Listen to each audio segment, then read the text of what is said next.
Je vais vous présenter un projet de recherche qui a été avec le but de construire un outil pour le monitoring de la santé et de la reproduction chez la vache laitière. C'est un travail que j'ai fait avant que je sois à l'INRA, donc ça a été fait à l'université d'Aarhus. C'est ma petite excuse pour les diapos n'étant pas en français.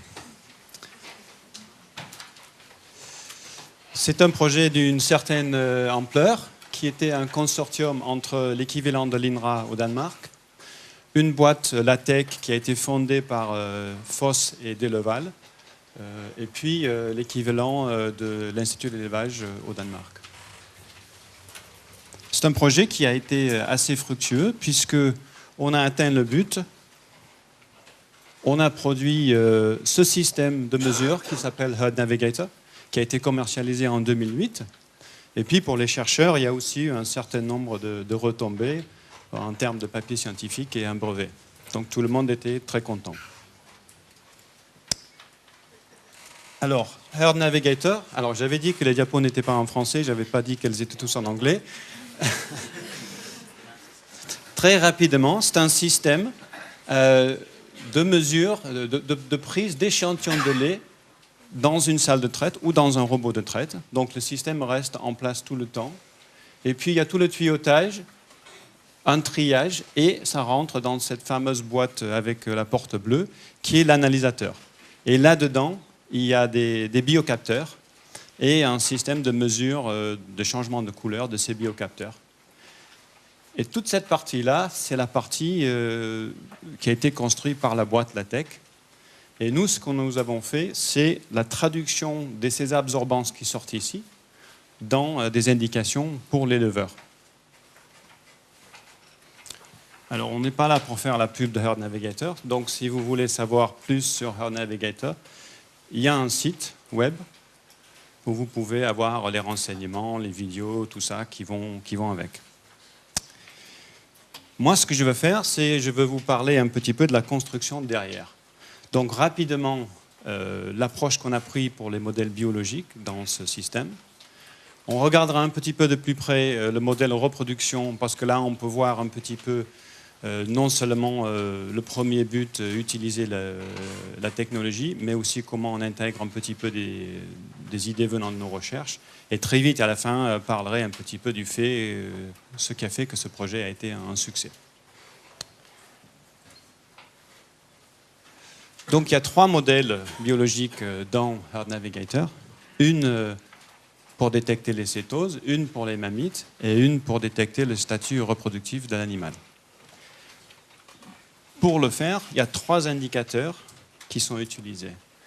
Donc le bêta-hydroxybutyrate, le BHB pour les cétoses, un enzyme d'inflammation lactate dehydrogenase pour les mammites et la progestérone pour l'état reproductif. Et un point important, c'est que ce projet a pu être réalisé dans 5 ans parce qu'on connaissait déjà les indicateurs qu'on voulait utiliser. Si on avait été à la recherche de biomarqueurs nouveaux, on aurait été sur un projet plutôt de, je pense, 15 ans, on va dire. On a voulu des modèles robustes, puisque Herd Navigator va être vendu partout dans le monde avec des systèmes très différents. Des modèles simples pour des questions de transparence et interprétation par les end-users, et aussi des modèles qui ont une certaine flexibilité. Donc je vais vous présenter rapidement l'architecture des modèles. Bien sûr, ça commence avec l'indicateur lui-même, qui passe à travers un modèle biométrique. Donc un peu les statistiques dont Céline vous a parlé, un lissage des données pour sortir le signal pur, on va dire. J'en parlerai pas plus. Et nous, on utilise ça pour générer ce qu'on appelle en anglais « indicator-based risk », quelque part une probabilité d'un événement lié à cet indicateur. En plus de ça, il y a une partie « additional risk », donc les risques supplémentaires, qui étaient pour nous une opportunité de un peu contextualiser les mesures en utilisant d'autres informations qui existent sur la ferme. Et puis, quelque chose qui était assez important à la fin, c'est que le modèle lui-même il va gérer la fréquence avec laquelle il prend les échantillons. Donc ça nous aide pour avoir une précision en focalisant sur les moments où les choses changent rapidement. Et c'est aussi important d'un point de vue économique puisque chaque échantillon a son coût. Ce qu'on affiche pour les leveurs, dans un premier temps, c'est quand même une probabilité. Alors, pas dans le sens statistique du terme, mais c'est pas un noir et blanc. C'est pas l'animal est malade ou l'animal n'est pas malade. Et ça, c'est un des endroits où justement on a parlé de pouvoir avoir un peu plus d'informations derrière les données. Ce qu'on a voulu, c'était vraiment afficher un degré donc un degré de cétose ou un degré de mamite, c'est-à-dire quelque chose sur une échelle continue qui traduisait à peu près le risque qu'un animal allait basculer dans une pathologie. On voulait éviter vraiment de classifier et de dire que par là, il n'y a rien qui se passe. Ici, l'animal est malade. Donc, on a préféré, et on s'est battu pour le faire, présenter les pourcentages. Et imaginez qu'un fermier il voit quelque chose qui augmente, il sait qu'il y a quelque chose qui change.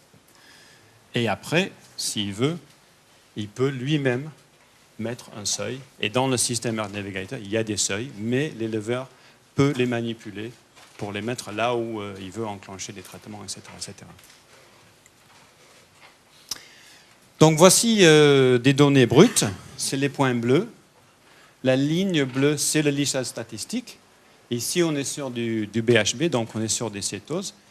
Et le point ici indique qu'au jour 40 de lactation, cette vache a eu un traitement pour une cétose. Et on voit très bien la montée dans l'indicateur qui précède cet événement.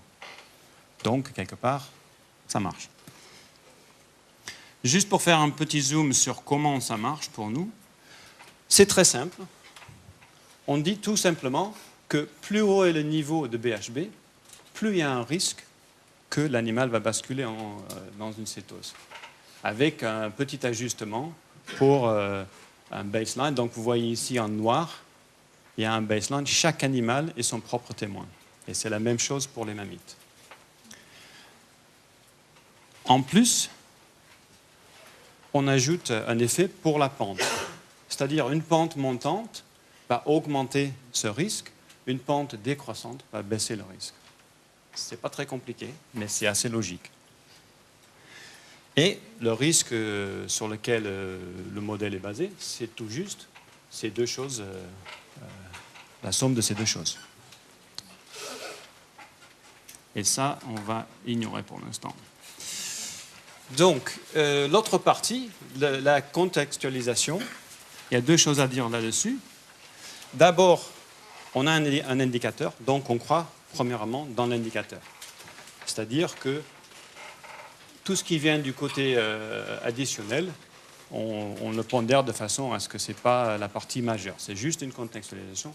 Et le modèle, il fonctionne s'il n'y a pas d'information du tout. Il va continuer à fonctionner sur cette partie-là. Et ici, je vous montre pour les cétoses le type de facteurs qu'on va prendre en compte. Donc, le jour après le vélage, la production de lait. Si l'animal a été malade pendant cette lactation, c'est un facteur de risque. Si l'animal, dans des précédentes lactations, a eu des cétoses, on sait aussi que c'est un animal susceptible. Et bien sûr, la note d'état corporel au vélage. Ce sont tous des facteurs qui peuvent contextualiser nos mesures, un peu sensibiliser le modèle pour des animaux qui sont plus à risque que d'autres. Donc là, maintenant, on va passer sur l'état reproductif de l'animal. J'allais vous parler de les raisons pourquoi, mais je pense que vu le temps, je vais zapper ça, on peut en revenir. Donc on va parler plutôt de ce qui se passe quand un éleveur, traditionnellement, avec aucun outil de suivi de la reproduction, sauf sa détection visuelle. Grosso modo, ici, donc, on a le temps après le vélage pour un animal. Il voit des indications de chaleur et les flèches rouges indiquent qu'il a décidé d'inséminer cet animal. Mais par ici, et la plupart du temps, il ne sait pas trop ce qui se passe. Par contre, s'il mesure... Ah tiens. Bon, tant pis. S'il mesure la progestérone, il va avoir cette cinétique ici. Et les hystrus, les chaleurs, sont quand le signal baisse en dessous de ce seuil-là. Donc ce que fait le modèle, c'est qu'il identifie 3 états reproductifs. L'anistrus postpartum, ici, en noir. L'état de cyclicité, c'est des étoiles rouges. Et puis ce qu'on appelle, nous, potentiellement gestant, les diamants en vert. Et vous voyez qu'on indique un hystrus comme étant potentiellement gestant. Bien sûr, s'il n'y a pas d'insémination, qui est le cas ici, ben, ça retourne dans la cyclicité. Par contre, s'il y a une insémination, l'animal va rester gestant jusqu'à contre-ordre.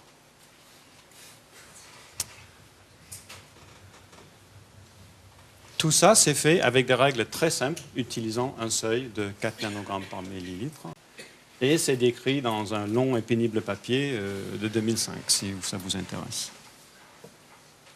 Ce qui était très intéressant pour nous, c'est que cet outil était d'abord conçu pour la détection d'hystrus, et c'est pour ça que ça a été vendu et acheté, mais ça nous donne beaucoup d'autres informations. La longueur de l'anistrus postpartum, quand est-ce qu'il y a une mortalité embryonnaire, ici la progestérone elle baisse, ça veut dire qu'il n'y a plus d'embryon viable. Et l'architecture de ce modèle, ben, il n'est pas tout à fait le même que l'autre. On a notre indicateur ici, on a le modèle statistique, mais la partie centrale est un peu plus compliquée parce qu'on a ces 3 états différents. Et c'est la progestérone qui fait changer l'état 0 à 1 et l'état 2. Ça nous permet quand même d'avoir beaucoup plus d'informations. Donc on ne donne pas seulement la détection d'hystrus, mais on donne tout un tas d'autres choses, par exemple les cycles anormaux. On a besoin des infos sur les inséminations. Sans insémination, on ne peut pas gérer la partie gestation, c'est un peu évident. Et puis, tout ce qui était les additional risk factors dans notre modèle, ils sont là aussi. Hop, les voilà. Donc, il y a un certain nombre de facteurs qu'on peut inclure pour affiner ce qu'on fait. Et je vais vous montrer un petit exemple là-dessus. On va focaliser sur ce qu'on appelle le risque d'un anistrus prolongé, c'est-à-dire une vache qui ne revient pas en cyclicité au moment où on pense qu'elle devrait, et donc elle mériterait un traitement. Et là, on va utiliser le bilan énergétique de l'animal, puisqu'on sait qu'un bilan énergétique négatif impacte le retour à la cyclicité, et le note d'état corporel de cet animal. Pour le faire, on est allé chercher des données sur quelle est la pattern de retour à la cyclicité si on regarde une population d'animaux. Donc ici, c'est le cumul des animaux qui ont commencé à avoir une cyclicité. Donc à 14 jours après le VLH, il y a très très peu d'animaux qui ont redémarré les cycles. Par contre, à presque 100 jours, il y en a encore quelques-uns qui n'ont pas encore démarré. On a utilisé ces données populationnelles pour dire que ça peut nous donner une courbe pour un individu de sa probabilité de démarrer sa cyclicité.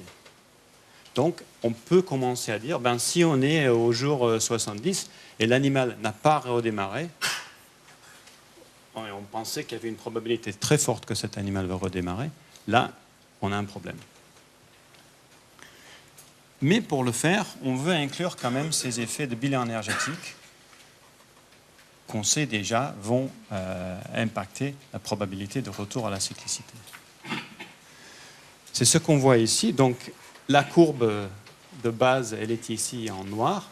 Et ici, vous voyez la courbe poussée vers la droite pour un animal qui a un bilan énergétique négatif assez fort. Donc, on prend en compte ce bilan énergétique négatif.